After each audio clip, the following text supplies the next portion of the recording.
Hey and welcome back to the channel. In this video I will continue my rundown of new records added to the collection that I didn't quite get through on my previous video. So there's quite a few more records to talk about. Let's talk about records. So the first one today is this reissue of The House of Love. This was reissued and remastered in 2018 and there's a new run now available. And Cherry Red has been promoting this on social media ever since Christmas. I've seen this ad pop up on my social media feeds almost every day and got me excited. So The House of Love are these two guys mainly. Guy Chadwick and Terry Bickers, brilliant guitarist, brilliant songwriter, and he's the lead singer in the band. Critically acclaimed, put out originally on Creation Records in '88, this album. They're known as a very important early Creation band, but they moved on with the sophomore album. So the sophomore album, I will have to get into this a bit because I'm fascinated with the confusion. This is also called The House of Love. It's referred to as the Fontana album or the Butterfly album. And not only that, they actually had a compilation album which has this cover. They refer to as the German album. Yeah, and I saw that one was put out on a record store day, I think it was last year. So I don't know why they liked that name so much to put it on quite a few of their early releases. But the band anyway, highly influenced by the Velvet Underground, they're quoted to be influenced by, and I really noticed the Echo and the Bunnymen, early U2 obviously, and yeah, you get the idea. So the release is very nice on Cherry Red. They usually deliver quality stuff, nice prints, and a gatefold. And not only that, the inner covers have great liner notes on 4 sides that tell the story of this band and how they got founded and how they got more popular as it went along. John Peel started promoting them, playing them, and he's quoted saying that this band was the best live band he had seen at this point. So what a remark coming from John Peel that must be. Yeah, tells the story and how they got involved with the Alan McGee and how the band in the beginning, actually, Guy talks about how important this woman was. Her name was Andrea something. And she was important in the band. I think Guy wanted her to be the lead singer, actually. And you can hear her on some songs on backing vocals. But Andrea, she left, and they tried to convince her to stay. Both he and Alan McGee was very upset, and there was no convincing. She went back to Germany, and Guy had to do the lead vocals on all these songs mainly, and he has great vocals. I have to say, a very cool style of singing. Yeah, so let's just get into the main album. So this is 2 LPs. They're either called translucent or clear vinyl. You usually get clear vinyl on releases, a lot of releases. So the actual album is on the first LP, the original album. So my favorite would be the great song, the opener track called Christine. And yeah, I've been excited to get this because I've only heard it on the digital version of the remaster, and I was excited just to hear the needle drop and to have Christine, that song, begin. And it didn't disappoint. This vinyl, it sounds excellent, dead silent. And what a song to open the album with. I saw in a recent interview with the guy talking about how he got the idea from this song, which was just him listening to Roxy music in his car or something, and the song Over You, and he started singing Christine, Christine over it, and that's how the song was born. I can post links below if you want to compare the two versions. They're quite similar in structure and in sound. But yeah, the style is different, production is different, and the lyrics are different. Next song on the record is called Hope, and that's a great song. Wonderful chorus on that one. Another highlight for me personally is the song Man to Child, and that's a great song. Just beautiful and quite dark in some ways. On side 2, my favorites would be Love in a Car, and the U2 influence really comes across on that one. And also Happy, you can hear the echo on the Bunnyman for sure. And they close the album off eventually with a song called Touch Me, which is very, very cool. And on the single side, so Alan McGee, he just wanted to find the band's best song and record it and release it. And so he did with the song Shine On. And if you know this band at all, you probably know the song Shine On. That was re-recorded later with more lush and bigger production on the Fontana album. I compared the two yesterday, and yeah, there's quite a difference in the rawness you get on this version. And the bridge part is different with some guitars, and also the ending is different.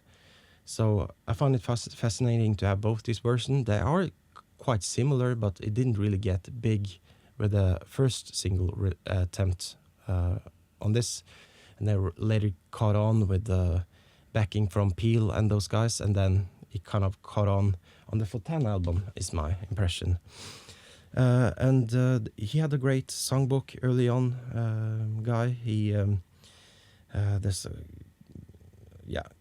quite a list of songs that didn't make it on the actual album. Destroy the Heart is wonderful, and The Hedonist also made it to the Fontana album. So this was very enjoyable collection of songs throughout. As mentioned, great release. I really appreciate the liner notes and a proper release that this album deserves. And that's me talking about one album for a long time, but I absolutely recommend the House of Love debut, and this as well. I'm not sure what my favorite would be. I kind of gravitate more towards songs on Decoration Records recording, but the albums overall are pretty much on par, both classics, I'd say. I'm sorry about my voice today. I'm still dealing with this cold, so let's see if I can get through this. The next record I wanted to talk about is the talk of the day, a band you probably know by now. Geese put out this Live at Third Man record. So Third Man, it's Jack White's label and outfit and recording studio.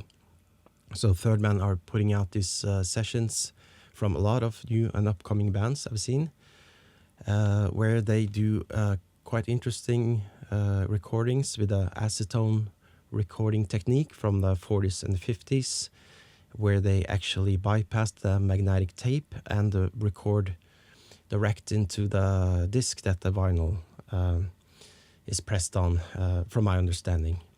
And this allows for a very immediate and authentic and maybe enhanced sound. What you get is no overdubs. What happens in the recording is what happens on the vinyl. So no do-overs at all.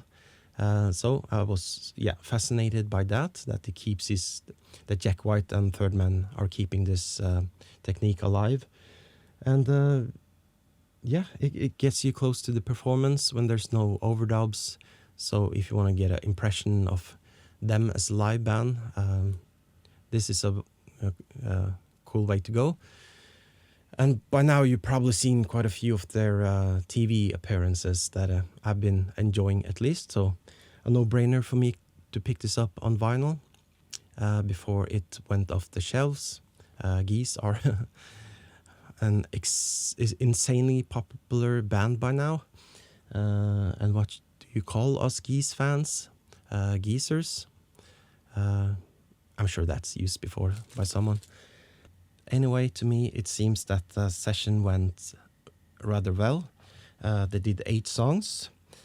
A lot of songs from the new Geese album, naturally. Favorites will be Outpace to Cocaine, and Half Real was cool, Bow Down, and the big songs Texas and Trinidad. They close off with Trinidad, and there's also some songs from the earlier albums and 3D Country.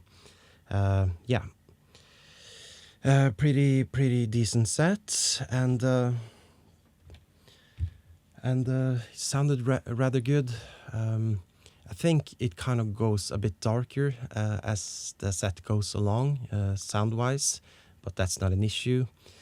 Someone complained that the drums were quite low in the mix, and I wouldn't agree with that, but then again, I'm listening more to headphones these days. Had no issue with the mix. There was quite a warmth to the recording and also depth and dynamics, so I was quite happy. People on Discog said this was perfect sounding and dead silent, but my copy quite had some dust from the paper cover and maybe a scratch or two, but after cleaning it off, this sounded quite fine. I paid a lot of attention to the guitarists, some subtle uses of octave fuzz, very tight playing, brilliant guitarist in this band, and Cameron Winter himself, he's one of a kind. He is in the moment type of a guy, but that said, I don't think he deviates too much from the basic song ideas in his performance. Some people don't like that, but I mean, that's the cool thing with a live version, that you get a different performance than what you get on the studio recording. So I thought this was a pretty decent live album to check out. Overall, love 'em or hate 'em, and grab this while you can. And this was put out on a standard black vinyl, and it has the white and blue label and album art like all the Live at Third Man recordings does have. All right. Next up, I'm going to talk about some important reissues for me. And as mentioned before on this channel, I'm a big J. Mascis Dinosaur Jr. fan.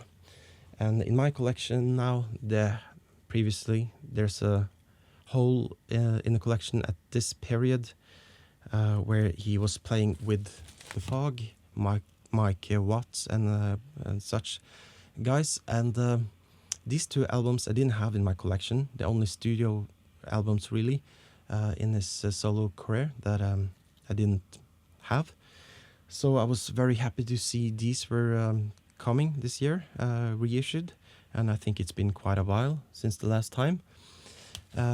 So both these albums are, the one to your right would be more light, of course, and that's 25th anniversary remastered edition, and the 2003 album is just a remastered edition of the album Free So Free.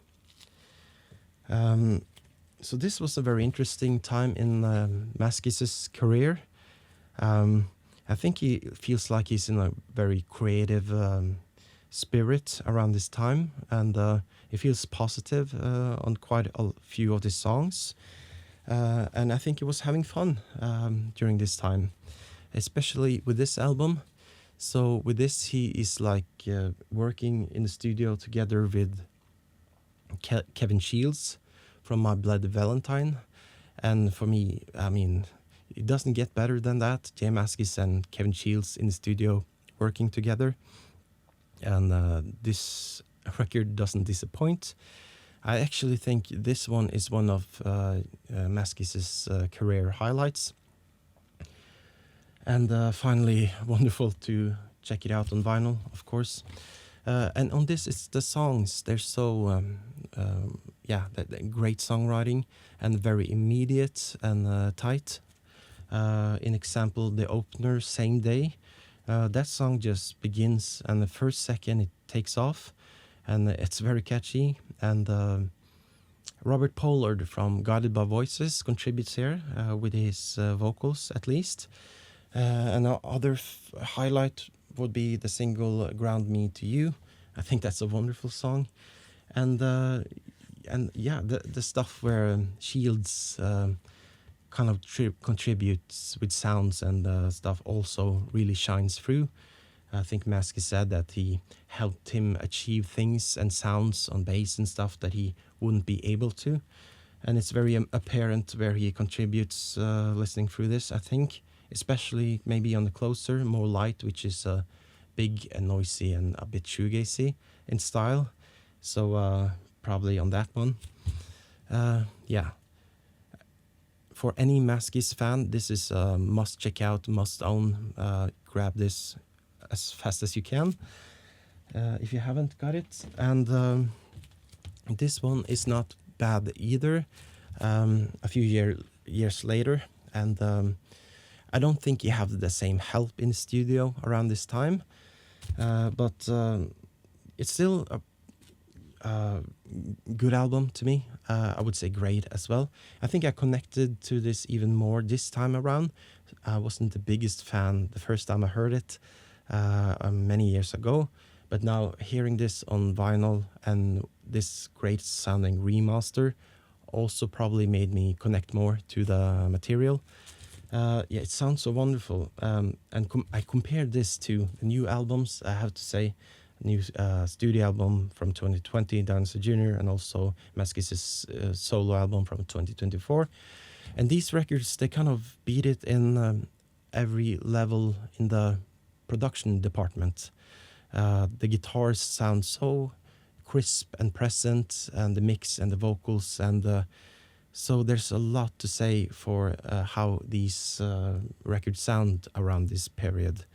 But then again, there's a 20-year difference between these, so it's not quite fair game. But yeah, I think if I can fault this record, Mascis is kind of,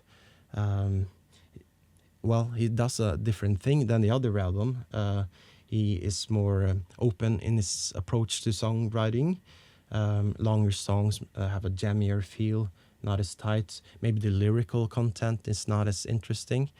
And but it sounds fine, and it's worth checking out. Absolutely, if you're a Mascis fan and you haven't heard this. I didn't really pay attention too much to Mascis in this era when it came out anyway, so Anyway, very cool releases to check out. A must for me, of course.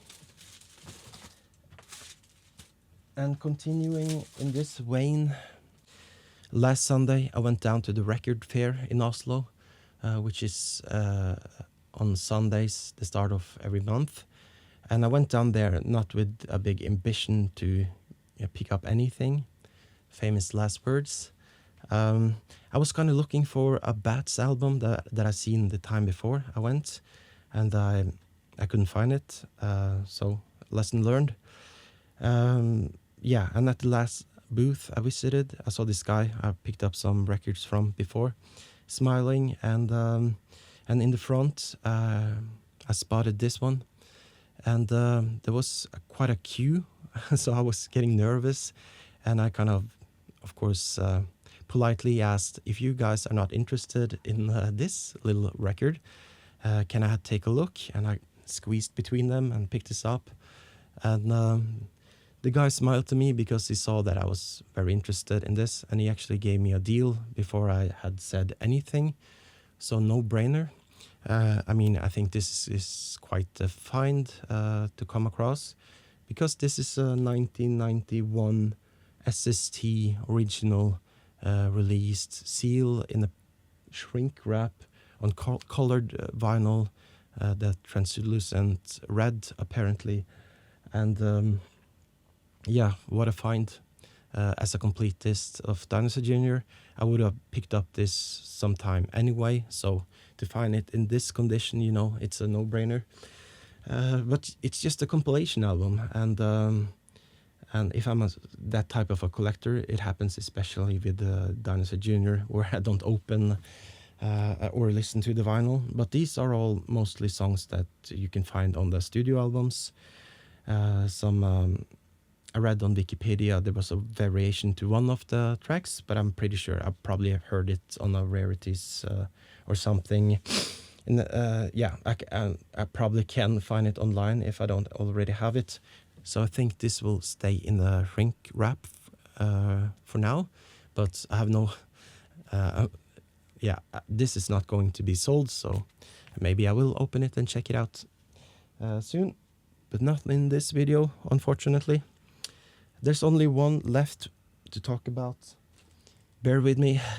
This last record, I was watching quite a few VC rundowns of best of the year lists around Christmas time.